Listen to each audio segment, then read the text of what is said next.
كل مدى شما شما بل ونروني كم حياة معبل كل مدى شما شما بل ونروني كم حياة معبل أسيا سيا سيا أسيا سيا سيا سلام تخطاتلتنا الشانل كمي كان يخم كمي تخونو سنة كتكوننا وتر من يوتيو لومون حنتي أزيا قداسيت بفلاين عناني يرتراويان دما مقابلنا بتخكل نخن حسبن زكونتات بزوريانا زكاية زلو دما بعتو بالنت رينا كنزاربلو كنزاتيلو اتكونتات دما بردي كم كدو خمزلنا مستبحال زدليوك زي مسلني أبزح جنريو ستاب مجمريا قد ما كنت كبكم زخون يخون زيغا ناي وشت هاجر يخون ناي وص هاجر دليتو خزارب مثل له املاح صاحبه مثل له احنا دما نتستزربه مسترب حاناتنا مستقبنا مسكوناتنا رينا كنملسلو تمساسال مثل لنا لعلي انت زي كوينو سلازي ابزا فيديو زيا زتفلالي ترير زخونه قانقوا ابل علي تاريخاو غزاتنا ايرترا كومون اتزغبرو زلو كليم كمز فلطتاوي تاريخاوي سينماغوتاوي يزمسل سلازي كنسمعينا مجمريا نفس وكفنا بدما ابتز قبا ملسنا هبنا يخن كيدينا ازي دما نفس وكف منسي ابز حلفه انا تقدي سيريا نبركون حقا حسوت بحدي كيدني ابكم سلازي نبركو حج كريا خلوه ግን بتعم يزغرمن زلو اتز قبر ان ودما امنسياتنا زك حدا يكونن سلازي ابز فيديو حدا بحدا نارانا كيدنا كلت فيديو يسلس فيديو يكري لايك قبرولو اتز بلو زلو قيح بحري ناتنايو حزبنا يدما ميتلون تسويلون دم افسيسلون يزبل زلو انتي مالتيو حبيرنا نرايو كنجمرينا بزا حنت فيديو كنجمرينا مجمريا منتان نسا كتبرها لنا ونانيت بحري كتكون تግራይ كمي ايا تخيل كمي تحجن تاعي خنز فقد لازم كنرينا بدنبي كلعلع قبلنا يكون كدينا مالت ازي لنافتي ملء مغيره خون زخل اكل قلسنا زغنا نابيترا كنكيد كلنا نتوم او سوا زفريو اراويت افتا زفريلا وي معصاو وي غبوم بمهاب مستستساقي حزب كونكا زتقبره ورقي كنفعينا نبزلنا تاي مالتي حزب لنا حزب زي ما حضرلو صقام سخن كرينا ستيب باي ستيب كمينا كنكود زبل نناي وعلو رستات لو بسماياتاتون كل وصينا ግን እዚ ክንብል ከለና ናይ ውልቀ ሪኢቶ ኢና ንብል ዘለና ከሚዳ ወንተ ተሒዙ ወሎ ግን መንግስቲ ትግራይ ክሰርሐሉ ዕየና ክትገብሮ እውን ክንሰርሕ ኢና نفس وقت تجراوي سرح جسر حلو تنسرحين حجي أكال عيا انتهلو جن أكال عيا من تجراي قوونون كنسرحنا خم تجارو بين ناس لازين وصلنا نحنا بحاجة دليتين كوين غير من قستون بمسرح وصلنا خم دفين سكاب حجي من قستي بوقع ولا بول كوني ولا بس حتى جارو نيوان جن بس حتى جارو خلوا من قست خلوا كنسرحين إزيله نحنا خنتعينا نقول قدمنا نقول زلنا أنا بقول جن تغير نتما غيروا رأسي إلى يعني مجمريا تي نسب معرة الزبكة معكني خاك تخبرون كتحسرون زلكا سلازي هذا سب أبيرترا نحنا نساوا ندقفون أي ندقفون نفتوى دا نفتون نحنا زملكات حتيو سلازي ساوا دما نتهاجر سب نساوا بمخادي كونن هاجراوي قبو ويكا تعليم مقبارو ويكا نتهاجر دلونتو ببقلاسو أي كونن ساقم نايساوا من البات منسي اتي بسنكي هجوكا بقلت ونكن زاربلو بسنك تتصابو إثيوبيا مرحنتنا ويانا بزنبرو للسلطان مس أمريكا مس كال مشاركتان كوينو نتدوب نخي حنصص حنجيدو زنبره ننوي حوان السون ود السون يونتي كابساوا زوت تعليم زوت نابرو نخي ملس جبر حدا رسي كل نسبسم كبل لهون بخال منقطاتهم كله خلي مجمريا جن التيب زعبا كونتات ناتكا كم زيلو زاربا كاسب كم عينت ملسكراك كم زغل يدقمت واي مثلا سلامتين كم بلو مسيلكم لك انا زبلو زلو كابتناتهم بسلست 4 عصفي زقدده نهزبهم نتاريخهم ناكايدا نهزبهم زقنا عصبو زصرفو نايكم بروفيشنالز ايرتراويان سلازلو نعاتاتهم سلازرايو نساتهم دما سلادشادنومي حدا دما كالاي دما نايزيوم كلتا زربات راي كونن دارجا بزحات إليتس أبز حلفة 4 عام ترينا دارجا كل مهور كل خن بلاي كلنا بزحات مهورات ناي بوليتيكادو ناي كتابادو ناي جلودو بوليتيكينيا تادو حدا بحد انت فتش كه بزعبة إيرترا نزز مساسل نزز تنبه زربة تجاري بوميم زخانتاي مالتيو بروباغندا بتحت ዝሰርሕዎ ነቲ ሰብ ንኸለማምድዎ ንህዝቦም ከለማምዱ ነቲ ኣብ ደገ ዘሎ ህዝቢ ኤርትራ ድማ ገለ ሰብ ድማ ነቲ ዝብልዎ ዘለዉ ሳይንሳውን ታሪኻውን ስለ ዝመስሎም ከኣምነሉ ጀሚሩ ጥራይ ዘይኮነስ ንዑ ዝጉስጉስ ኣካል ናይ ሕብረተሰብና እውን ኣይተሳነን ሕጂ እቲ ዘረባናቱ ናብቲ ምጉት ናቱ ካትዩ ዝብሎ ፀንሐ ናይ ሕርቃን ወይ ከዓ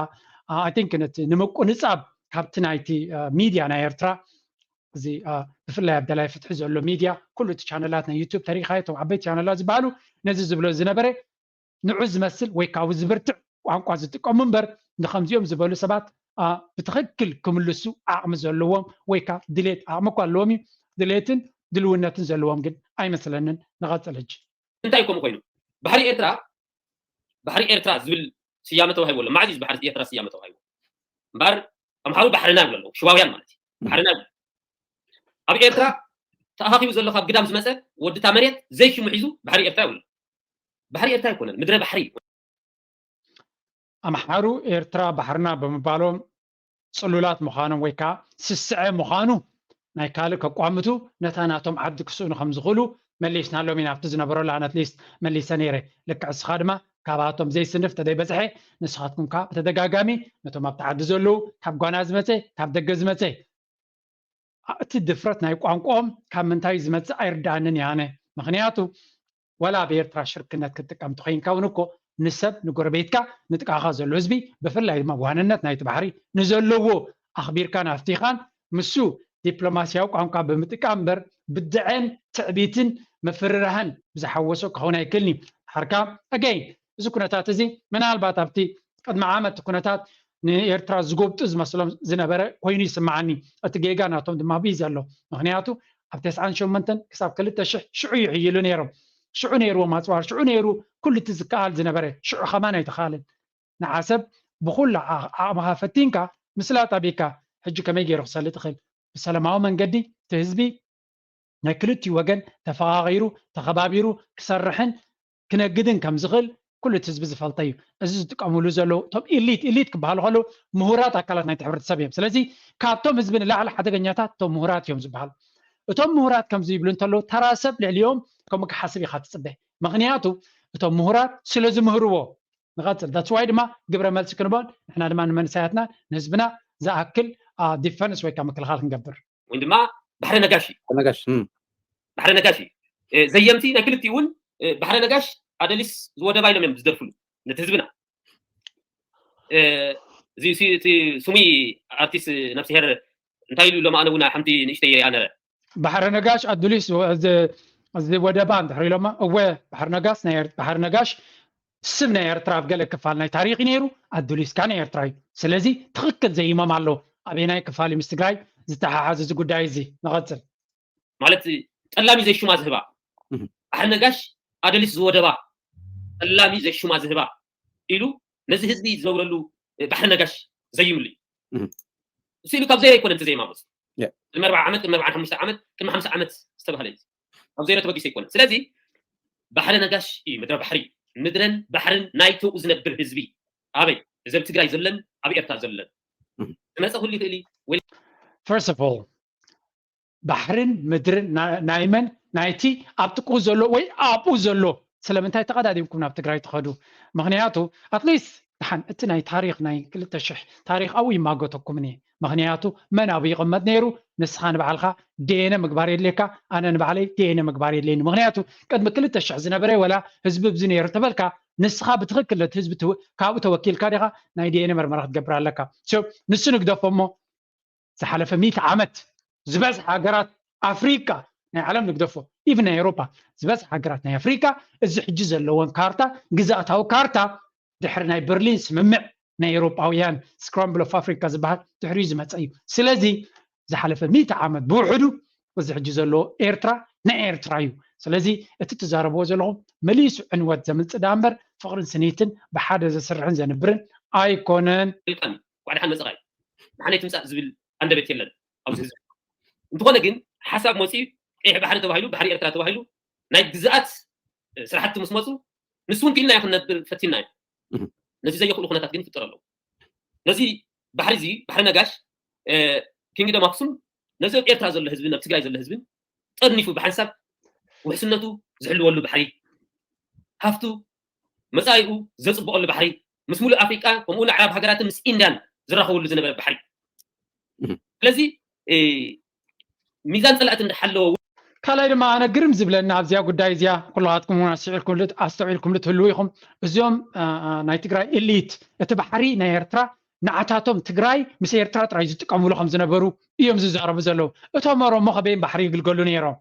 እቶም ኣምሓሩ ከበይን ባሕሪ ይግልገሉ ነይሮም እቶም ካልኦት ህዝቢ ኸ ኣይናይ ባሕሪ እዮም ዝጥቀሙ ነይሮም ኣፍ ደገ ባሕሪ ንትግራይ ጥራይ ዝምልከት ነይሩ ማለት ድዩ እቶም ኣምሓራ ይጥቀሙ ነይሮም ማለት ድዩ ስለዚ እቲ ኩነታት ንዓኻ እስኻ ትዛረብ ከላ እቶም ጎረባብትኻ እውን ከማኻ ክዛረቡ ኣይገርመናን እዩ ተቐደም ሰብ እንታይ ይጥቀም ነይሩ ኩሉ ሰብ ዝርድኦ ነገር እዩ ጥልያን መፅዩ ከብለልኩም ከሎ ግን ኢንፋክት ሓደ ካብቲ ታሪክ ናይ ጥልያን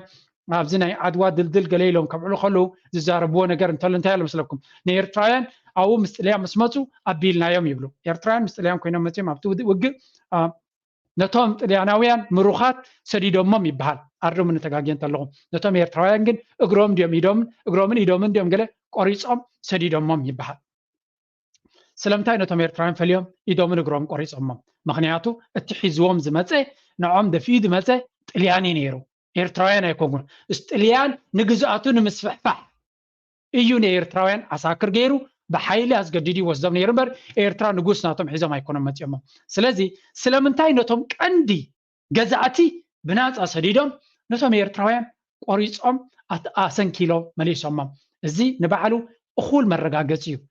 ንጥልያናውያን ዘይኮነ ፅልእ ዘለዎም ንኤርትራውያን ምዃኑ ትፅልእ ዝነበረ ሽዑ ኣብኡ ክምለስ ኣይንደልን ኢና እዚኣ ክፋል ናይ ታሪክ ግን ክትጠቕስዋ ኣይትደልዩን ኢኹም ዋይ ምክንያቱ ነቲ ሕማቕ ተግባር ሽዑ ዝነበረ ስለ ዘንፀባርቕ ሓውኹም ነይሩ እንተዝኸውን እቲ ህዝቢ እቲ ከምዚ ሕጂ ትብልዎ ዘሎም ሓውኹም ሽዑ እውን ከም ሓዎም ከም ሃገሮም ገይሮም እንተዝፈልጥዎ ነይሮም ነቲ ኤርትራዊ ዝያደ ተኸባኺቦም ንዓኮፍ በል ዓድኻ እዩ ዓስከር ናይ ኤሮጳ እዩ ገዲዱ ምፅኢካ ንበልዎ ግን ከምኡ ይገበሩን ነቶም ኤርትራውያን ብፍሉይ ግፍዒ ኣብፅሖምሎም እዩ ዝብል እቲ ታሪክ ጌጋ እንተለና ሩሙኒ እዚኣ ግን ከምዛንታ ዘላ ጉዳይ እያ ኣብዚኣ ንጥልያን ስዕርና ኢሎም ክዕንድሩ ከለዉ ንኤርትራውያን ዝገበርዎ ታሪክ ግን ኩሉ ሰብ ክፈልጦን ከስተውዕለሉን ዝግባእ ኮይኑ ይስማዓኒ ክንቅፅል ኢና ናብ ታሪክ ክምለስ ኣይደልን እየ ባት ነቲ ዝነበረ ምዝካሩን ምባሉን ኣገዳሲ ስለ ዝኾነ እዩ ኣብ ታሪክ ተመሊሶም ክምህሩ ስለ ዝፍትኑ ዘለዉ እውን ንህዝቡ ዝካል ከለሉ ነበረ ባሕሪ እንታይ ዳይ ባሕሪ ኤርትራ ተባሂሉ ተፀዊዑ ዘሎ ባሕሪ ኤርትራ ተባሂሉ ተፀዊዑ እውን ነዚ ተሸኪምና ይክነብር እውን ኣይሓገዙና ሓደ ወገን ናይ ባዕላ ኣወንታ ኣለዉ ሓደ ወገን ድማ ህፃውንቲ ኣዴታት ኣቦታት ስለዝጨፍጨፉ ብግፍዒ ስለዝሓረዱ ተማፃፅኡ ክፉእ ገይርዎ ነዚ ግብረ መልሲ ክንህብ ከለና ግን ነዚ ብዘይደግም መልክዑ ባሕሪና ወናታቱ ብምምላስ እዩ ሕጂ ኣፍና ምልእ ኣቢልና ባሕሪና ኢና ክንቃለስ ከም ሽዋውያን ሽዋውያን ባሕሪና ይብሉ እንድሕር እዮም ተጋሩ ሰብ ዋና እዚ ባሕሪ እዚ ባሕሪና ክንብል ግራም ተስክፍ የብልና ታሪካዊ ሕጋዊ መስል ኣለና ኣብ ታሪካዊ እንድሕር ከይድና ምክንያቱ ኣብ ታሪካዊ እንድሕር ከይድና ታሪካዊ መስል ኣለና ክሳብ ካልኣይ ምልሊክ ንፀላእ ንባዕዳውያን ሕሊፉ ዝሸጦ እዚ ህዝቢ እዚ ኣብታ መሬቱ ዘላ ፀጋ ካብ ፀላኢ ሓዊሩ ይከላኸለላ ካብ ፎቕ ፊኣ ሓዊሩ ይጥቀመላ እዩ መፅእ ብሓንቲ ተሰይሙ እዩ መፅእ ሓንቲ መፅሓፍ እያ ዘላቶ ሓንቲ ፊደል እያ ዘላቶ ኣብ ከውሒ ተፃሒፈን ኣብ ኣክሱምን ኣደልስን ዘለዋ ኣጣቢቅካ እየን ዝንበባ እምበር ፈላሊካ ይንበባ ታሪካዊ መርትዕ ኣለና እዚ ኣብ ከውሒ እንተዘይህሉ ኣብ ኣቦታትና ኣብ መፅሓፍትና ብቐል እዩ ዘሎ ግን ብቐል ዘይክእመን ይኽእል ስኑድ እዩ እዚ ታሪክ እዚ ታሪካዊ መሰል ኣለና ስለዚ ናብ ዓለም ቀሪብና እውን ሽንጥና ገቲርና ክንቃለሰሉ ንኽእል ኢና እዚ ምስ ዝኸውን ግን ናይ ባዕሉ ኣወንታ ስለ ዘሎ ብዚ መድረክ ኢና እዚ ንብል ዘለና ንምንታይ ኢኹም ዝብል ዘለኹም ሓደ እቲ ህዝቢ ኣብ ታሪኩ ተመጋጋብን ሓሳብን ዝነብር ዝነበረ ህዝቢ ኣብ ታሪክ ንድሕር ከይድና ናይ ቀረባ እዋን ይትፍልል ኢልና ኣለና ኤርትራ ነዚ ባሕሪ ኣብ ቀረባ እዋን ሽም ቀይሩ ፀላእቲ ንረብሐኦም ውዒሎሞ ግን ድሕረ ብሓጎታትና ብሽም ኤርትራ ነዚ ባሕሪ እዚ መን ዝበሃል ንጉስ እዩ ተኸላኺሉሉ ብሽም ኤርትራ ዋላ ኣብ ታሪክስ ኣየናይ ንጉስ እዩ ነዚ ባሕሪ እዚ ቀሊሱሉ ካብ ወራር ባዕዳውያን ተኸላኺሉሉ ሓደ ዝተነስታ ናይ ታሪክ ሰብ ኣሎ ኤርትራውያን ክብል ከለኹ ኣብ ኤርትራ ዘለዉ ህዝቢ ማለት ኣይኮኑ ኣብ ኤርትራ ዘለዉ ህዝቢ እቶም ኣካል ናይቶም ኣቦታትና ነጋውስ እዮም ነዚ ባሕሪ ዝከላኸልሉ ዝነበሩ ብሽም ዝተጠመቕዎ ሽም ኤርትራ ዝብል ናይ ሓሶት ታሪክ ግን ኣየናይ ንጉስ እዩ ንኤርትራውነት ኢሉ ነዚ ባሕሪ እዚ ተኸላኺሉሉ ብግልዋጡ ሸጥዎም ብግልዋጡ ብ30 ዓመት ዝረኣናዮ ዋላ ብቃልሲ ናይ ሻዕብያ ዝረኣናዮ ኣብ ታሪክ ኢልና ኢና ብሽም ኤርትራ ሓንቲ ስሪንጋ ደም ወይ ሓንቲ ሊትሮ ደም ነዚ ባሕሪ እዚ ዝኸፈለሉ ኣካል የለን أبا حقوتاتنا نايتي أبي إيرترا زلوا فينك أحمد سنجنا زخونن أبت جرايم زلن تايدا خفولو لهم زمسو أشهد عمتا بزح عندي خاخت من السؤال تخيل تزرباناتو كومبليتلي جيجا التبحري اتهم زغمطوا لزنبرو قداموت تطقمتون تغدعتون نساميام نيرو سلازي ابت جماعن بحر زنبره بعقمو نخكلاخل زخل يكلاخل نيرو من الباس نغوس عبس تشمه كون ايكلنيو زحلف 5 عام ترينا حيالات هجرات كم بحال تركي كم بحال ግብፂ ካልኦት ሓያላት ኣብቲ ገማግም ባሕሪ ስለ ዝመፁ ዝነበሩ ምስኦም ኣትኪሉ ክዋጋዕ ዝኽእል ሓይሊ ነበረ ናብ ኤርትራ ምናልባት ስለዚ ዝጥቀስ ንጉስ ከይህሉ ይኽእል እዩ በቲ ኮይኑ በቲ ግን እቲ ንብሎ ዘለና እዚ መሬት እዚ ባሕሪ እዚ ነቶም ኣብቲ ኣውጥቁ ዘለዉ ህዝቢ ናቶም እዩ ኣብ ዝሓለፈ ዓመታት ግን ኤርትራዊ ልዕሊ ማንም ዋጋ ከፊሉሉ እዩ ገለ ካብቲ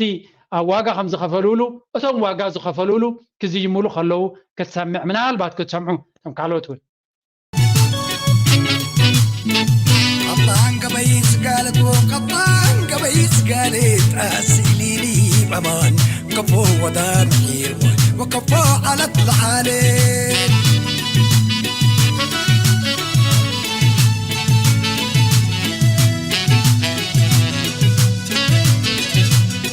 قطان قبيس قالت وقطان قبيس قالت أسيليني بمان كفو ودام حير وكفو على الحالين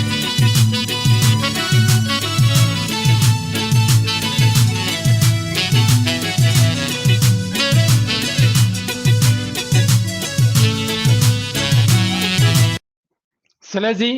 ትዝብሎ ዘሎ መን ተዋጊሉ መን ተዳኺምሉ መን ተጨፋጭፍሉ ዝብል ዘሎ ኣብዚ ሓለፈ 30 ዓመት ወይ ካብቲ ናይ 30 ዓመት ቃልሲ ህዝቢ ኤርትራ ገጅፍ ዋጋ ይከፊሉሉ ነቲ ቦታቲ ነቲ ባሕሪ ትብሎ ዘለኻ እቶም ኣምሓሩ ደርጊ ማለት እዩ መንግስቲ ኢትዮጵያ ንኤርትራ ነቲ ባሕሪ ንኤርትራ ክገድፍ መደብ ኣይነበሮን ልክዕ ከምዚ ካብ ባሕሪ ዝወፅእ ዓሳ ከምኡ እናተሰምዑ ይኸይዱ ብሓይሊ ብብርቱዕ ቃልሲ ብዙሕ ደም ምፍሳስ ብዙሕ ታሪክ ዝተሰርሓሉ ባሕሪ እዩ ደም ቅንጣብ ስሪንጋ ደም እውን ኣፍሲሶምሉ ኣየፍሰሱሉን ክብል ከሎ ናይ ብሓቂ ዝሕዝን እቲ ናቶም ደረጃ ናይ ድፍረት እዚ ድማ ብርግፅ ካበይ መፅኡ እንተልካ ናይ ካታብ ኤርትራ ጥራይ ዘይኮነስ ኤርትራውያን ደቂ ሃገር ንጉዳይ ናቶም ንታሪክ ናቶም ንህዝቢ ናቶም ዝንዕቁን ዝክዕቡን ስለ ዝሰምዑ ከምኣቶም ኮይና ዘይንገብር ካብ ምባል ፅኒሕ ኢሉ እውን ከምኡ ክብል እዩ ኣብ ኤርትራ እትሱ ዝብሎ ዘሎ እቲ ኩሉ ታሪክ ዝገብር ዘሎ ገለ ኩሉ ግዜ ክዛረቡ ከለዉ እንታይ መቒሎም ንኤርትራ እዮም ክጥቀሙ ዝኽእሉ እታ መቓቓል ፖለቲካ ናቶም ግን ንኢትዮጵያ እቲ ዝዓበየ ፀገም እቲ ህወሓት ዝመርሖ ዲሞክራሲ ናይ ኢትዮጵያ ወይ ሓውሲ ዲሞክራሲ ድበሎ እቲ ሓደ ካብቲ ዝዓበየ ፀገም ናቱ እንታይ ነይሩ ብሄራዊ ዲሞክራሲ ብምዃኑ እዚ ድማ እቲ ህዝቢ ከም ሃገር ዘይኮነ ከምታ ክልሉ ክሓስብ ስለ ዝጀመረ ኦሮሞ ብዙሓት እዮም ኣምሓሩ ብዙሓት እዮም ካልኦት ህዝብታት ብዙሓት እዮም ስለዚ ተጋሩ ካብቲ ስልጣን ምስ ወፁ ህወሓት ካብቲ ስልጣን ምስ ሳለየ እንታይ ኮይኖም ኣብ ጫፍ ተቐርቂሮም ናብታ ዝነበርዋ ስልጣን ክምለሱ እውን ኣይክእሉን እዮም ክምለሱ ኣይክእሉን እዮም ኢትዮጵያ ሕጂ ፈቲኖም እዮም ተኻላይ ትዕድል እውን ኩሉ ዝሓይሎም ገይሮም ክሳብ ደብረ ብርሃን በፂሖም እዮም ኣይተኻለን ድሕሪ ሕጂ ተጋሩ ንኢትዮጵያ ክምለሱ ኣይክእሉን እዮም ዳትስ ዋይ እዚ ፊሎዞፊ እዚ ልክዕ ካብ 2018 ቅድሚኡ እውን ይሰርሕሉ ነይሮም እዮም ቅድሚኡ ብዙሕ ይስራሓሉ ነይሩ እዚ ደንበ ተቃዋሞ ዝበሃል ኣብ ውሽጡ ብዙሕ ቫይረስ እትዮም ልዮም ቀስ ብቐስ ባዕሎም ዝተዛረብዎ ከም ፃልኩም እየ ቪድዮ መሊኡ ኣሎ እዚ ማለት ከምዚ ሓድሽ ምፍጣር የድልየካን እዩ ዝተባሃለ ዝተገብረ ኣሎ ኣብ ካልእ ግዜ ከም ፃልኩም እየ ድልየት ከለኩም ሓብሩኒ ነዚ ቻነል ካሓግዙ ብሓፈሻ ግን እቲ ፖሊሲ ናቶም ካብ 2010 ኦልሞስት ማለት እዩ ድሕሪ መለስ ምማቱ ድማ ብፍሉይ እቲ ጉዳይ ናይ ትግራይ ኣብ ኣዲስ ኣበባ ናብ ኢትዮጵያን ክቕፅሉ ከም ዘይክእሉ ይርድኦም ነይሩ ፀገም ግን ኤግዚት ስትራቴጂ ናቶም ቀልጢፎም ከሳለጡ ይከኣሉ ሓደ ካብኡ ድማ ኤርትራ ብናቶም ካልኩሌሽንስ ብዙሓት ክኢላታት ናይ ፖለቲካ ናቶም ከም ዝተዛረብዎ እውን ኣብ ካልእ ቪድዮ ከም ፃልኩም እየ እንታይ እዮም ዝብሉ ነይሮም እቲ ህዝቢ ክወፅእ እቲ ስትራቴጂ ናቶም ኣብ ኤርትራ ዝነበረ ነቲ ሃገር ጭቢጥካ ብኩሉ ብቁጠባን ብዲፕሎማሲን ኣይዞሌት ጌርካያ እቲ መንእሰይ ኩሉ ክበርር እዩ እቲ መንእሰይ ኩሉ ምስ በረረ ድማ ሃገር ጥራሕ ክተርፍ እያ እቲ ብደገ ዘሎ ተቃዋሚ ሓይሊ ክህልዎ የብሉን ተመሊሱ ቃልሲ ከይፈጥር እሞ ካልእ ቃልሲ ገይሩ ነቲ ኣብ ኤርትራ ዘሎ መንግስቲ ከያልዮ እንታይ ዳ እቲ ብኤርትራ ዘሎ ምስ ማህመነ በዓልናቲና ነቲ ሃገር ሒዝና እዚ ዓባይ ትግራይ ዝብልዎ ዘሎ ካርታ ብኸምኡ ንክሳለጥ ነዊሕ ተሰሪሕሉ እዩ ሓደ ሰብ ኣብ ዝሓበረኒ ምናልባት ኣብኡ ዝነበርኩም ኣነ ብኢትዮጵያ ስለዘይኣተኹ ኣይፈልጦን እየ ሓደ ሰብ ግን ፅሒፍ እንታይ ኢሉኒ ቀደም ንኢትዮጵያ ክንሰግር ከለና ኢሉኒ ኣብ ነፍሲ ወከፍ ኣብታ ዶብ ስግር ክንብል ከለና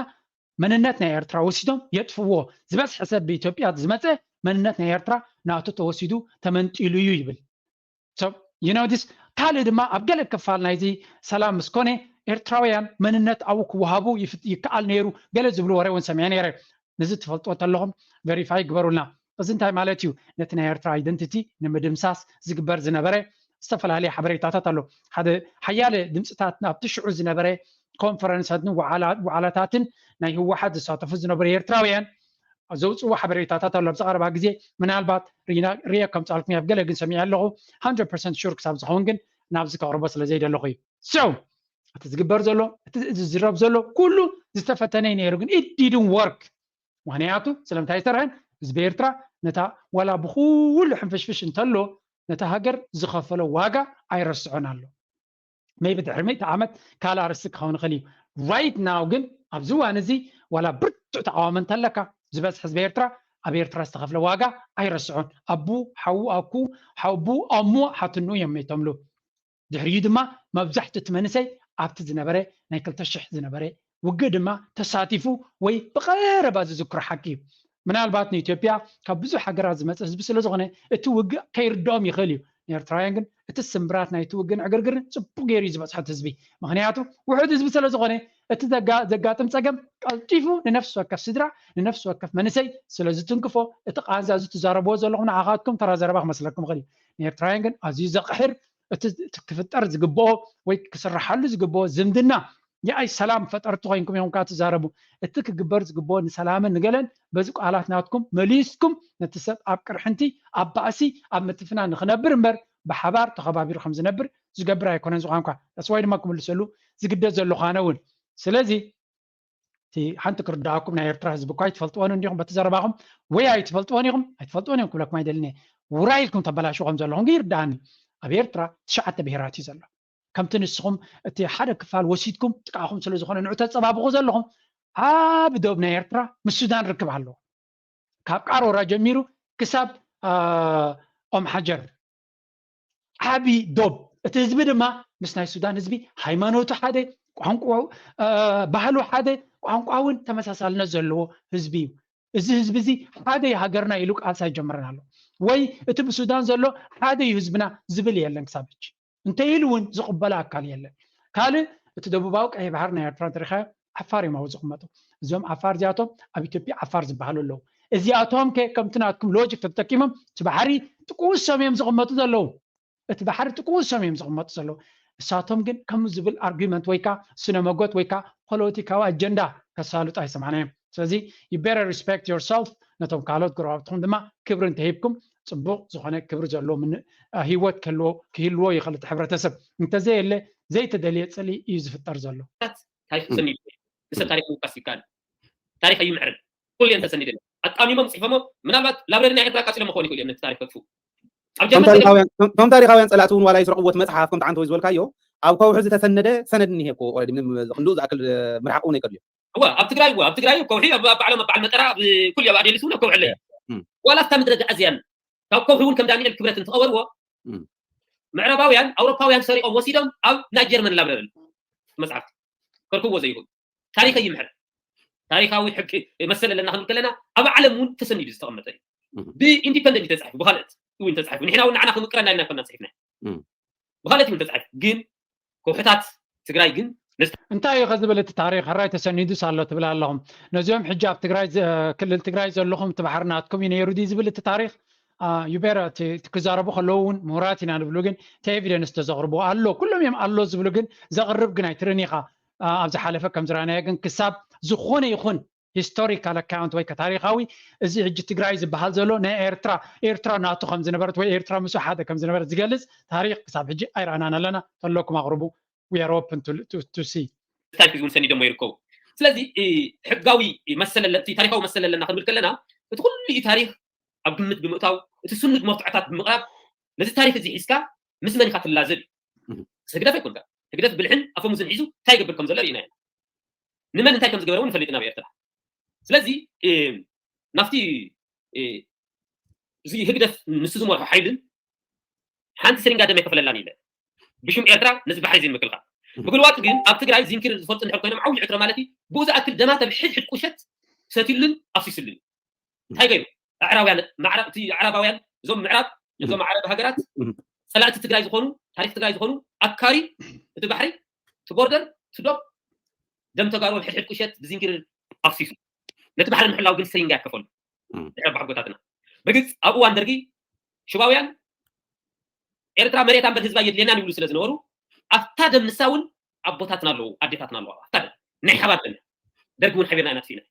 بينهم نبحري نزي إيرترا لهم سووا زلوا بحري نجاش سينجا دم يفسس لان كل بمرتع أبزنا كراوان درجين متفاون حبينا أنا تندم سيسنين مشواويان زت فانا يوم كابسلتان جن أصفت ورثنيها تقلوا يتم مثلا بحر كاريوم جن مشواويان بينهم سينجا دم زي خفول الله بحري أجان دم بحد بشت أصي سموني سجين الله إيرترا دحان اتكالي سي بزو عنديهم كتملو سولو تدليو جن قال كابت حجي ناي أشحات عمتاد مغادا يليوني انتهي بلا له عجسو مسامحارو خوينوم متيوم نتغارو هاريموم يبلالو نتوجز دغف اكال كل خلي انا نبعلي وجز بهاب زدغف اكال يكونكون جن مسامحارو خوينوم متيوم هاريمومنا كتبل كلغا قرب اسرع عمت قدميت انت تخيل نيركا تغارو مس امحارو مسورومون كاين كادا يكون كان سلسته عبيت ورارات غيركا أشحاد دم زفسسكا دوس تمي مورناتكم نتناتكم زدلت رايو زك أنا عبر مسام حارو خوينكم قدام بحر خوينات غالي سنة بتسألناك good yes التاريخ الثورة كريتيو بحر خمسة غالسة ذكريو الزخاء تاريخ سلزخوني أنا زخ حدايكم كن سخات حدايكم كان اتمت للام دعو خوين كات زارب زلهاجن مجمريا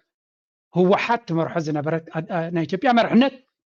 بعد ما سابي بعمتيا ججف وج نعم حارون رومان نخول إثيوبيان حزامتيا وجز خفتت كالو سبع يكونن صحاتكم يقوم نيركم سلازي بتتزارب له زلها قانقا تكحدت مجمريا زجمرو صحاتكم يقوم تخونوا زلهم كالاي دما اجين ابزي تزربناوت بتزربناوت ترايكم لسول زل كالا ارسي مخفاتون اقداسا يكونن بتزبلو زلوت دم فساس تاريخ ولا امزاز ناي تاريخ كاباين العلي حدا سبالو نزيا قداي زي نزيا ترايكم لسندينا نزيا قداي زي تراي صبو يرز ملسن اسمع تقادل شعبي هاديموم اقرم قوينا حلف نبنو خاخ تهدم من كقادل الكائلنا مليسنا يوم شعو تقادل شعبيا بقاي ندررن اقدعنا كومينا وين تبلعيو إلوم صومم زحادورو نيروم إلو تاريخ ززندع فترا ززنتو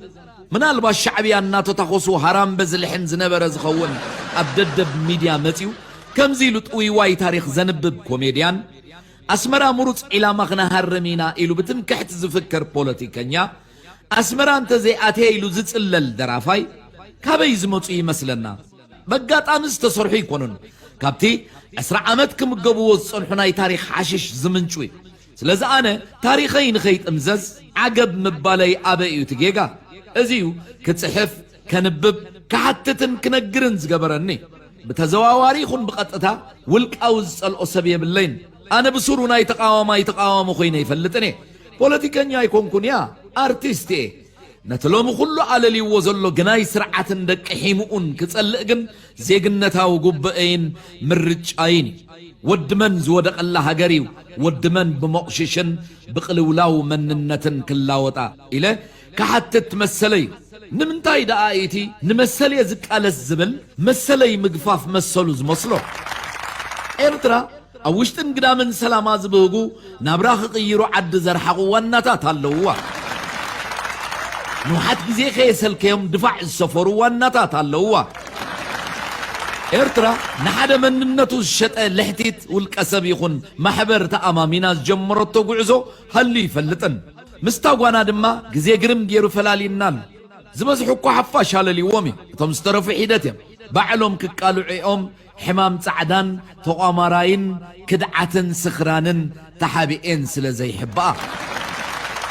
اليوم يوم تلتفهم نتعدا فحام زروف أولا نتسابا مرزز حو سلامالته نغيدنا بقداينا ودحاو بوي So in general تزبلو زنبرة نتزبلو زنبرة مع قانون برتحتي كونن تجبر مالسي نابتي زربا كمل سندينا زيانيش انترفال نقبر بكا خيري لي بكا خيري لي حمدي هو ناس بحري عتمنيو بتاريخ زرسف تايكوينيو بزيب العزوسف كيو مسلم نعشت له همو قلبو نواه عدي عدي بلالو سخع فلا دمي حرهي طريمت همو كالبنو عدي عدي بلالو سخع فلا دمي anyway تي أول سعيد كملو صنعه نتزبل وزلو نتاريخ أجبابو ملسنعو تخكلنيا ملس خيني سمعني نزيناي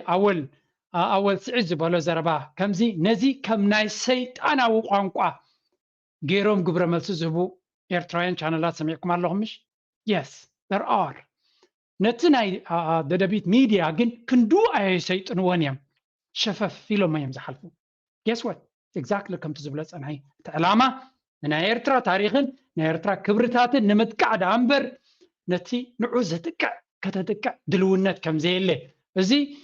قالينا أبقال إسراح سلز نبرنا كم جورجا مالتيو أبزي قداينا بوليتيكا أزن إنكن كان أبزين بزو عيساتا فاي نبركون أنا ميديا مالتي كاوز بلت كالا قد داسنة حبرة تسبنا والقاو عبيتنا خقبرك حقز غليز بالكو أوي نتف سلز نبركو يقداس وانون ساعتون سلزا خليها أبزي وانزي نتي نكبرخ أتجن زجبرة كان تايبلو أيك جبرو يبلو أبوتاتنا نغتلج بشوم إرتامات جن تقدر تايكون فيكتم نايز إرتراونت وي نتبع حرزة يتقبلوا له ذكرها جن دم تسكيلو مجمرتا نتوم نحنا كبر حزب إرتاز لو دم ما سيوم أو مسألة إلى ما سكيلو لذي تاريخاوي مسألة لنا خلنا نقول لنا نزول اللي شفت تاتيزنا محبر السبع علم زوم تحقق كله جن بعد فوق يخبط كايتلن ثم قلت له شيء حاجة كده حبيرة خون زبل هزول ولا بيعتا بين خون يكون كانت ما قلت هيجي حبيرة زبل أما لو ما تكنا بس لازم يكون سمعوا لهم طيب لالو بس exactly نزع فيديوز قبركوا تجذب زاربو زلو كابي يزبقى زلو قال وقنا إيرترا مساي حبيرة يزبل سلزلو نزنا تي كليم نعود ما مسونك حبر أقدمهم شدش تسقم تخيلهم سلاد سرحولو نتي إيرترا كبرتاتو قديفو إيرترا ونتو دربيو بانديرو دربي تاريخو نعيقو أنصار تاريخو أنصار بانديرو أنصار كبرتاتو كل نجر النابرته أبزك بالكلخان أبيرترا أجمع يلا نبلي اللهون أبيرترا أجمع كم زلوا زحلفة لنوي حوان نعطي سرح نعوين يرو أبيرترا زلوا قداينا نفتح إيرترا قداينا جن نحنا هنا فتح زلنا قال سبع يكون فتح لنا أتوم كالوت حجزونا زي كونس كباسونا كنا قطنا يك عند العمام نريال لنا نحنا ده يكون تبحري زي كدسو كلها تم دما بعرفهم سلزق وزلوا نتابو زلوا حاونا قال زبلوا كسب زبس كسب زدلوا يحنكسيو كسب زي اليوم العماك كسب زهر منبر باي ذا واي بروباغندا ناش عبيا خمزي يقبر قال ملا درفتات نوجز وقزقز نايرترا كم وخ قبر كله ابنا ايرترا درفتات ابز غربا نمغلك اتيه نعدي سابا كاتيه زبل درفي سمعكم انا من البات له خينو اب كومنت صحفوا لي انا يسمعكم أبزجن بزوج جزء نيرترا خناتينا نسمرا خناتينا زبل دربا نسمع نيرنا سلازي أتي ولا تأفخ راون قدمون كومينيرو كاب قدم ولا بتجزي كرتش عزنا برك زيون نسمرا نختاتو تحديد كم زلو زربا كله كم مخانو زتنبه سنة بابا سرحتهم ونيرو سلازي أتي intentions بغنيرترا نيتوبيا نتجراي متيو نتي منجستي كغير كوي أو كف قبل وين تجزات كوسد دليت كم زي بلو بتتجاجا من رأي إيرتراو دماغ سابلومي زورة حيلتها داي بزح مبر خالة هاجر كورة مثلا أب تجراي زجبرة خنتاي كتب لهم أب تجراي ميسايلاز دربيه كم جمريا نتجراي هو حتى يكون ير مثلا سلازي نزك بحال جنايد اللي نتدم بتعامم نتنا تجراي نجر كله كم نايت عن كم ناي قدوس عن غيرك نير ترى مشيتان عربا عالم إكزاكت الخمو ميسايل نير ترى مستوكسه كونينوم يم كنا ناقم بعفوم next day again نمسيت أنا نايرترا قداي تراي قتيلو نايرترا تراي مسيت أنا سلازي تخوننا كل جزء نسلا الشمام يميلهم تغنيني تكونت حدث unprovoked كي تجد دخلوا مسائل تتكسرك مسي خوار غيرك نسأل يا خاطر واقع زلي عالمنا مالتي سلازي فيت كنزارب تغينا تاب سرعز كايز ولا نجار قريفنا أبتزبيز جبر زلو كونتات هزبد ما بسلام فقرن كنبر تغين أنت تخبابيري سلازي أب كبر زو تبكري نتوم كبري أين دلنا نحناس أنا نعقاكم إن أنا زبلجن ولا أكو خمناتكم كان كنت ديت تكمنا ملص خمسة اللي وقم فلات يدلي أفتمر بتخنبر من بارز خل أسرع نتبحر نكاري نسوم كتور تقول لهم تاي تقول لهم نحر أنا تقرأ الناس دي تطفو نحر المهم زي تفرسوا كتور تقول لهم زبحر التاري بعرف كل وجوكمي أقدمه بسال حتاوي ورا وين ما قتلت نتفتح عدد اللي يباريو جيم اليوم سلا زي يردهم رؤوسهم سلا استقاصصوا تطلعهم بأمنا ديهم الإسلام عرفيرهم تبعك تصرف فيهم زوجل زي معدل كوي زتردوا ولا دقنا ስለዚህ እቲ መሰል ታሪካዊ መሰል ናይ ባሕሪ ዋንነት ምስዞም ኣካላት እዚኦም ኮይና ድማኒ ድርብ ይገብሮ ንምውሓስ ንምውናን ኣብ ንገብሮ ምጉት ማለት እዩ ንሳቶም እውን ዝተበተነ ህዝቢ ሓዊሩ ናይ ምንባር መሰል ኣብ ዩናይትድ ኔሽን እውን ብኣርቲክል ተቐሚጡ እዩ መሰል ኣለና ይደፍ ክልክለና ብቁጠባ እውን የተባብዖ ዝተበተነ ክርከብ ከምኡ ትደሊ ዓለም ካሊእ ጉዳይ ኣብ ፅሑፍ ኣብ ተግባርን ካሊእ ኢዲ ንፈልጥ ኣለና ንሪኢ ኣለና ግን ናብቲ ንደልዮ ንምውሳድ ግን ናይ ክልቲኣዊ ቅርርብን ባህግን ስለ ዘድሊ ተኣንፈቱን ስለ ዘሎ እዚ ታሪካዊ ዋንነት ባሕሪ ምርጋፅ ናይ ተፈናን ክንቃለሰሉ ይኽእል ስለዚ እዚ ታሪካዊ እንድሕር ደኣ እዚና ናብ መሰል ሕጋውነት እንተኸድና ማለት ራይት ኦፍ ኣክሰስ ኣለና ብውሕዱ ማለት እዩ እቲ መሰል ታሪካዊ ዋንነት ኣቦትኡ ከም ዘሎ ኮይኑ ነቶም እዚ ዘይብርህም ወይ ድማ ኣይ ክኸውን ኣይኽእልን ዝብሉ ግን ብቐሊሉ ቋንቋ እውን ክንመፅም ራይት ኦፍ ኣክሰስ እውን ኣለና ሎክላንድ ዝኾነ ሃገራት ኣብቲ ናይ ዩናይትድ ኔሽን ኮንቬንሽን ገደም የልዉ ተኣርቲክል ዘለዎ ኩሉ የሉ ስለዚ መሰል በሪ ባሕሪ ምጥቃም እውን ኣለና ብውሕዱ ነቲ ባሕሪ ጓነት ዘይዋናታቱ ዘይብፅሕና እንት ዝኸውን እውን መሰል በሪ ባሕሪ ምጥቃም እውን ኣለና ኣብዚ መሰል በሪ ባሕሪ ምጥቃም ዝተፈላለዩ ውዕላት ወይ ድማ ስምምዕ ምስቲ ባሕሪ ብሽም ሃገሮ ምዝጊቡ ዘሎ መንግስቲ እየ ዝብልን ምስቲ ባሕሪ ዘይብሉ ተዓፂ ዘሎ ህዝብን መንግስትን ኣብ መንጎም ዝፍፀም ውዕል ብዙሕ ውዕል ናይ ታክሲ ኩሉ እዩ ናይ ፀጥታ ኩሉ እዩ ናይ ሎንግ ተርም ሾርት ተርም ኩሉ እዩ ናይቲ መሰላት ናይ ልዕሊ ዓቐን በዓል ዋና ዒልካ ዘይተፈቐደ ዋጋ ንከይተኽፍሎ እዚ ብዙሕ ውዕላት ኣርቲክል ተቐሚጥዎ ኣሎ እዚ መሰል እዚ እውን ብውሕዱ እኳ ሕጂ ክዛረብ ከሎ ብዙሕ ኣርቲክልስ ወይ ከዩናይትድ ኔሽንስ ስለ ዝብል ዘሎ ሓቂ ክመስለኩም ይኽእል እዩ ካልኣይ ነዚኣ ቀጥታ ክንምልሰሉ መጀመርያ ባሕሪ ዘለዋ ኣብ ቀይሕ ባሕሪ ዘለዋ ኣፍ ደገ ባሕሪ ዘለዋ ኤርትራ ጥራይ ኣይኮነት ናብ ጥቃኹም ዘላ ጅቡቲ ኣላ ሶማል ኣላ ሱዳን ኣላ ስለዚ ስለምንታይ እዩ ትቐንዲ ኣተኩሮ ናብ ኤርትራ ጥራይ ዝኸውን ካልእ ድማ ኣነ ዝገርመኒ ማለት እዩ ጅቡቲ ንኢትዮጵያ ክሳብ ፀላዕላዕ ዝብሎም እዮም ዋጋ ዘኽፍልዎም ዘለዉ እንድሕሪ እቲ ሕጊ ናይ ዩናይትድ ኔሽንስ ይሰርሕ ኮይኑ ስለምንታይ ካብ ጅቡቲ ነቲ ባሕሪ በቲ ዝብልዎ ዘለዉ ሕጊ ተማጊቶም ክጥቀምሉ ዘይከኣሉ ወይ ካብ ሶማል ወይ ካብ ሶማሊላንድ ወይ ካብ ሱዳን ዋይ ካብኡ ክጥቀም ዘይትኽእል ዋይ ኩሉ ግዜ እቲ ዘረባን ስነበጎትን ናብ ኤርትራ ጥራይ ዘተኮረ ስለዚ ሕጊ ይኹን ታሪክ ንዑ ስለ ዘገድሰካ ደይኮነ ንኤርትራ ክጎብጣ ይኽእል ዝብል ፕላን ስለ ዘለካ ስትራቴጂ ስለ ዘለካ ኣተኩሮ ስለ ዘለካ ጥራይ ኢኻ ቋንቋ ዝትጥቀመሉ ዘለካ እምበር ኣብ ካልእ እውን እኮ ኣሎት ኣፍ ደገ ባሕሪ ስለዚ ካብ ኤርትራ እቲ ናይ ዩናይትድ ኔሽንስ ሕጊ ባሕሪ ኣፍ ደገ ስለ ዘይብልኩም ካብ ኤርትራ ጥራይ ተጠቐሙ ዝብል ሕጊ የለን ድሕሪት ምልስ ኢልና እንተሪእናዮ እውን ገለ ካብቲ ምናልባት ኣብዚኣ ሎሚ ኣይቀረብኳን ግን መለስ ዜናዊ ፕራይም ሚኒስተር ናይ ኢትዮጵያ እንታይ ኢሉ ኣፍ ደገ ባሕሮም ኣግማል ይሰርሉ ንሕና ግን ክንዲ ዝወሰደ ዋጋ ይውሰድ ብጅቡቲ ክንጥቀም ኢና እዚ ቋንቋ ናይ መራሒኻ ይመስለኒ ናይ መራሒኻ ነበር ንጉሰ ሰማይ ዋርሱ ሕጂ እንታይ ክብል ኢለ እቲ ባሕሪ ንክትጥቀመሉ ንከይትጥቀመሉ ስምምዕ ናይ ክልቲአን ሃገራት እዩ ዘገድስ ክልቲአን ሃገራት ተሰማሚዖም ንስኹም ስለ ዝደለኹም ወይ ገለ ስለ ዘይኮንክስ ህዝቢ ኤርትራ ከማን ይደልዮ ይትናትኩም ምሳኻትኩም ብጉርብትና ክሰርሕ ምክንያቱ ጎረቤት ክሳብ ዝኾንካ ብሓደ ክትለምዕን ክትዓብን ሽርክነት ክህልወከን ኣገዳስነት ኣለዎ ኣነ ከም ጆርጆ ኣይ ሪሊ ኒድ ዲስ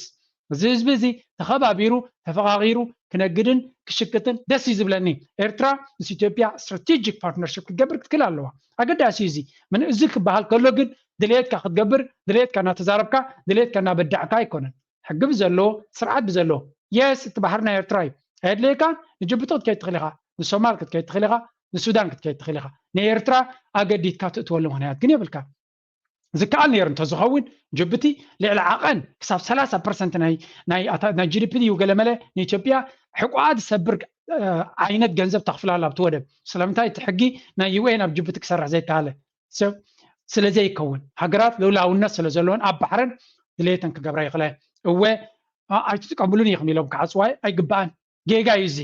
ኣፍ ደገ ባሕሪ ክጥቀምሉ ክኽእሉሎም ከምዚ ልክዕ ኣብ ዒላ ዘለዎ ቦታ ዝቕመጥ ሰብ ነቶም ዓድማ የሰቱን እዮም ክብሎም ጌጋ ዝኾነ ኣብ ደገ ባሕሪ ዘለዎ ድማ ከምኡ ክገብር ይግባእ ሓላፍነት ክህልዎ ኣለዎ እዚ ግን ክልተኻ ተኸባቢርካ ተረዳዲእካ ክትገብሮ ዘለካ እዩ ባሕሪ ዘይብልካ ክነስኻ ከምዚ ንስኻትኩም ትዕንድርዎ ዘለኹም ትዛረብዎ ዘለኹም ግን ንፅቡቕ ሽርክነት እውን ሓጋዝ ኣይኮነን ነቲ ዓብ ወለዶ ዘይኮነስ ነቲ ንኡስ ወለዶ እውን ነቲ ዝነበረ ህልኽ ከም ዝቐፅል ኢኹም ትገብሩ ዘለኹም እዚ ከዓ ንማንም ክሕግዝ ኣይክእልኒ ስለዚ እቲ ቀዳማይ ንሰርዖ ከም ተቃለስቲ መሰል ዋንነት ኢና ንቃለስ መሰል ዋንነት እዩ እዚ ንክንቃለስ እቲ ናይ ሕጋውነት ናይ ሕጊ መሰል ዝበልክዎ ዲቴይል ኣለዉ ዝኾነ ሰብ ክሪኦ ይኽእል ግን ተተቃሊስ ካለ ኢና ግብሪ ዝወረድ እምበር ኣብ ወረቐ ስለ ዝተፃሓፈ ዩናይትድ ኔሽን ወይ ከምዚ ዓይነት ኮንሰርን ዘለዎም ትካላት ስለ ዝፀሓፍዎ ባዕሉ ይኸውን ማለት ኣይኮነን ግን ክትቃለስ ኣለካ ትኽእል ኣለካ እታ ዋና ግን ንሕና ቃልሲ ኣብቲ መሰል ወይ ድማ ዋንነት ባሕሪ ትማሊ ሰብ ዋና ነርና ኣብ ቀረባ እዋን ግን ብፀላእቲ ይትረፍቲ ባሕሪ ዋናታት ክንከውን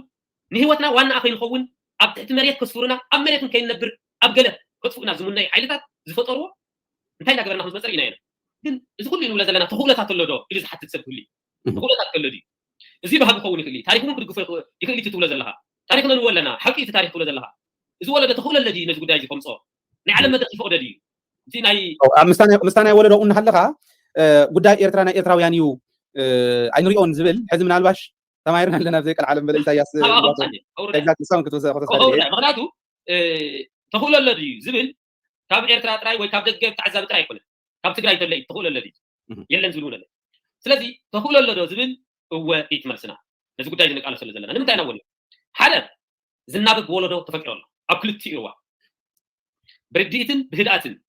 ሕሉፍን ህልውን መፃእን ኣብ ሓንቲ ጠረጴዛ ኣቕሚጡ ንወለድኡ እንታይ ክገብር ዝኽእል ዝግብጥ ወለዶ ኣብ ክልቲኡ ጫፍ ተፈቂሩ ኣሎ ሕዋትና ንእሽተይ ሓወይ ናይዚ ኤርትራዊ ድማ ዓብዪ ሓው ኣብ ግንባር ይጫፋጨፉ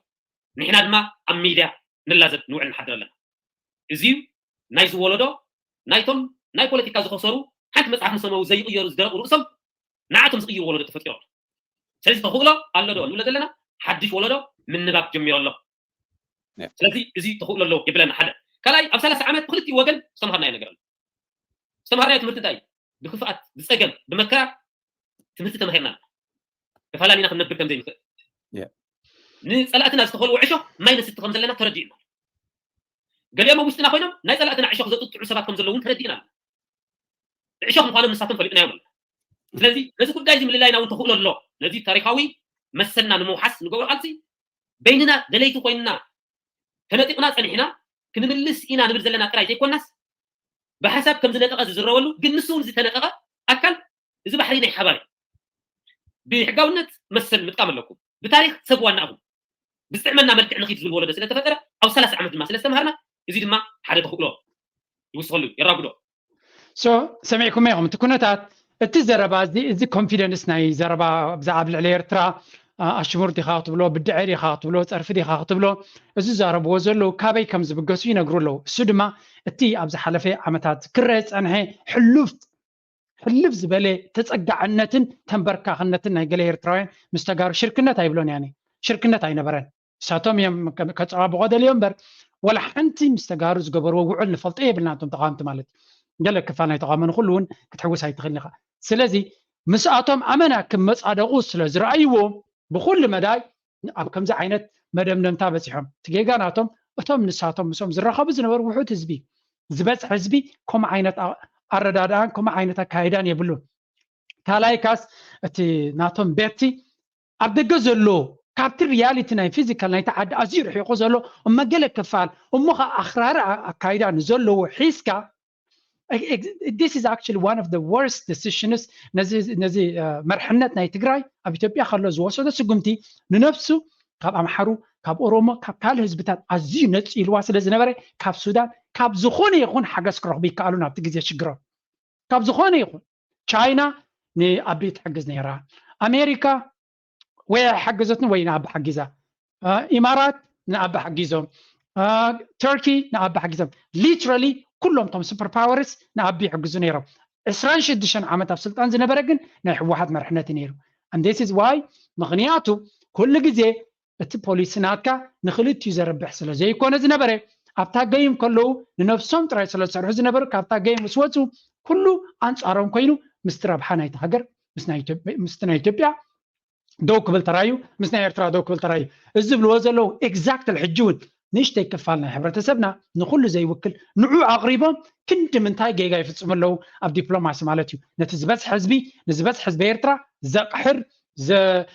ሕማቕ ከም ዝስምዖ ሞራሉ ከም ዝትንከፍ ልዕሊ ኩሉ ድማ ሞራሉ እኳ ክትንከፍ ኣይክእልኒ ብቐሊሉ ግን ኣብ ልዕሊ ትግራይን ፖለቲካዊ መርሕነት ናይ ተጋሩን እንታይ ዓይነት ስእልን ርድኢትን ክህልዎም ከም ዝኽእል ባዕሎም ዝፈጥርዎ ዘሎ ፅሊ እዚ ፍቕሪ ይኮኑ ዝፈጥሩ ዘሎ ፅሊ እየ ዝብላኒ ስለምንታይ ግዛኣታዊ ዶብ ዘለዎን ሃገራት ልዕሊ 100 ዓመት ካልእ ስግደት 100 ዓመት ዶብ ዘለዎን ሃገራት ጥልያን ሙሉእ ዝነበረ እንግሊዝ ድሕሪኡ هايل السلاسة دحريو درج دحريو هاجر عجو قيمة أب يونايتد نيشنز بانديران زلو هاجر سسجيركا بحرنا تيدو جوبنا تيدو برخانا تيدو نابلكا مزراب نتهاجر مقاعلكا نحدا قريبكا نحدا هيكا إتاب إثيوبيا أبتسقمي تيوا زلنا تهاجر نسوت بوليتيكا ديسر حاب إثيوبيا نبي يرترخ تتوا مفتان زحزني إذا عينة أجندة تقبلهم نتمنى سينا كبكلو زحسب دما كل تحبرتسب كنك حلي قبا ببأسن بأمن بقلم لنا يكونون زي حسابي سنة حسابي زي نسنة حساب دما بسنة حسابي خاط قطمة نميديا بميديا خاط قطمة سلازي نتوم نزع عينة ملختي نممكات نتزبي تكونوا حبريتان نتز قبا نتي حلمي نزع حلمي زي حلمي لهم نزنقرو سبات كن التبابع كن حقس كن كلالنا مغنياتو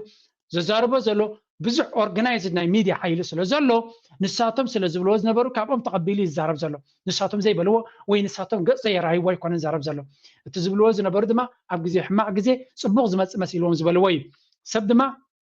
انتي تبل تاي تغرنيا زربالا كل باقي رخزازمي سخيرو قال كهبن زبلك اي تخلايو يبلو سخيرو دصرفك دما اي تحدقو يبلو تمالتي سب مسخري اب لبو زلو سل زارب جاتهم دما ابت كنتاتتي كالك مت زخل يرترخ حزوا زخل وي جلس لازم مسلم زنبري زارب وز نبري لو مت كنتات مستغيره كالك قانقان تغيروا نتشعو زارب وز نبرو كتكحدي بالكان ابيرترا زخون يكون بوليتيكانيا اب تግራይ كيده من مريت كحزي وي كمز كحزي زبل قبل سمعيه يفلطني يعني يهلو انت له نغروني اب اثيوبيا خيدنا خمز مريت كنحزينا نز كتما كنحزينا نز مريت كنحزينا قبل سمعيه يفلطني يعني اب اثيوبيا ግን بستفላለي وገን ናይ ምግባጥ حلم لهم ስለዚህ በኤርትራ ከነቅሓሉ ክኸላሉ ዝብሎ ዘሎ እታ ውሽጢ ተዛሪቦም ኩሉ ግዜ ዝዛረብዎ ምሉቕ ኢሎም ኣብ ደገ ክዛረብዎ ከሉኻ ሰሚዕና ዘድሊ ምድላዋትን ንቅሓትን ክንገብር ኣለና ባህላየ አይ ሆፕ ነዚ ብሕማቕ ኣይትርድዎ እንትኾኑ ንብዛሓት እኳ እዚ ጉዳይ እዚ ሕማቕ ከም ዘይስማዓኩም ምክንያቱ ትፈልጥዎን ዝሓለፍኩሞን ኩነታት ክኸውን ይኽእል እዩ ንገለገለ ይኹን ግን ሓድሽን መሃርን ክኸውን ይኽእል